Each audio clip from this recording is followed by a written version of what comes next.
Hello et bienvenue dans ce troisième épisode de Night Talk. Je m'appelle Océane et dans cet épisode, on va parler des services de presse et des partenariats autour du livre sur les réseaux sociaux. Les services de presse et les partenariats littéraires sont de plus en plus présents sur les réseaux sociaux.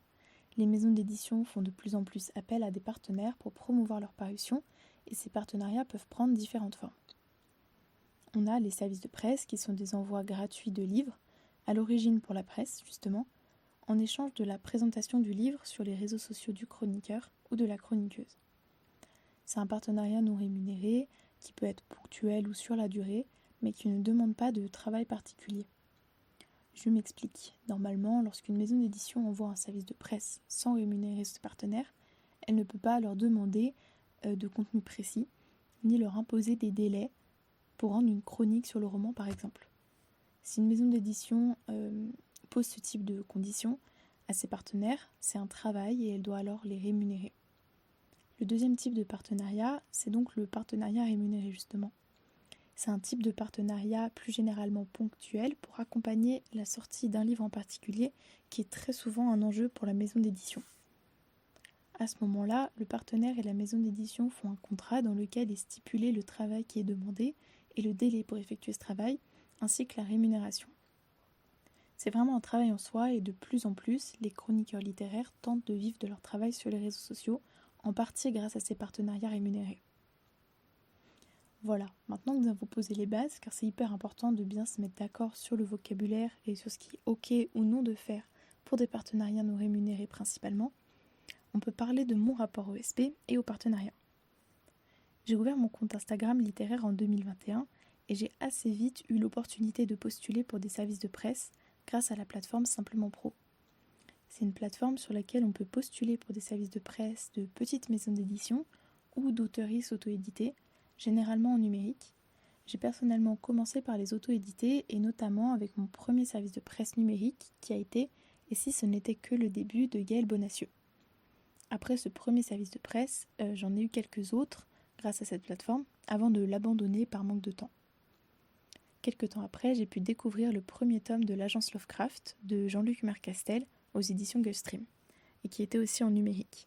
C'est mon premier service de presse d'une maison d'édition, et jusqu'à janvier 2025, c'était aussi mon dernier. Ça a été une grande chance, et j'ai adoré cette lecture, mais après ça, j'ai pas eu d'autres opportunités. J'ai recommencé fin 2023 ou début 2024 à reprendre des services de presse sur Simplement Pro, car j'aimais beaucoup découvrir de nouveaux auteurs, et quand j'ai envie de feel good notamment, c'est juste le meilleur moyen parce qu'il y a de très bons romans contemporains et feel good en auto-édition.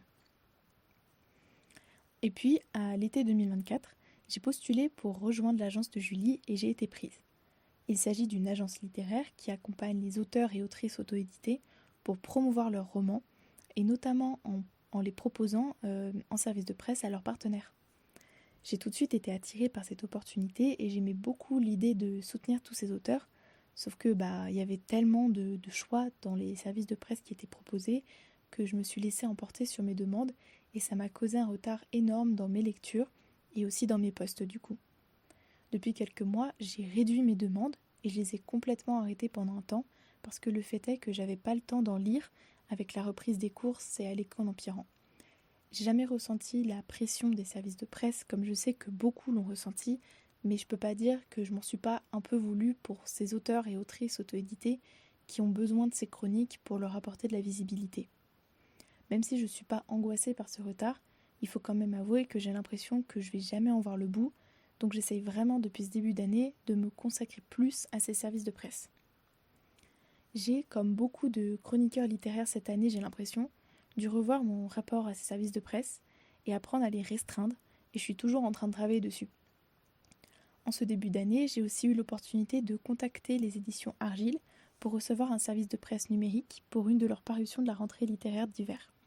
Il s'agit de AATA de Anouk Faure et le chargé de communication de la maison d'édition m'a également envoyé les fichiers numériques des premiers romans de leur nouvelle collection dédiée aux récits courts de femmes.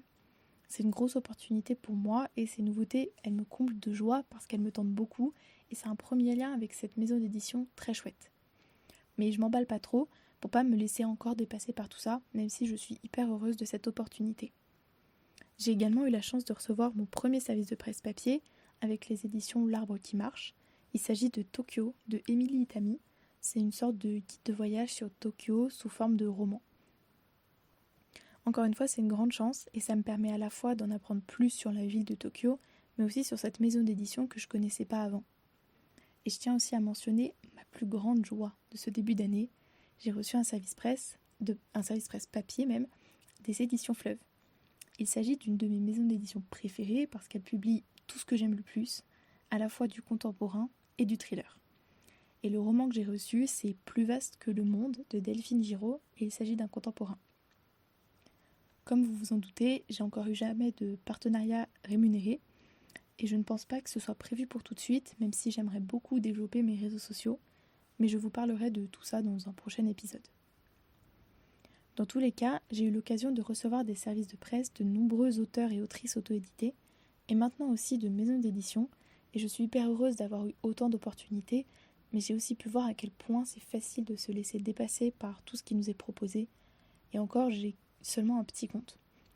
Je vais donc pour cette année 2025 ralentir mon rythme de partenariat pour me concentrer plus sur ce que j'ai déjà et aussi sur mes lectures personnelles.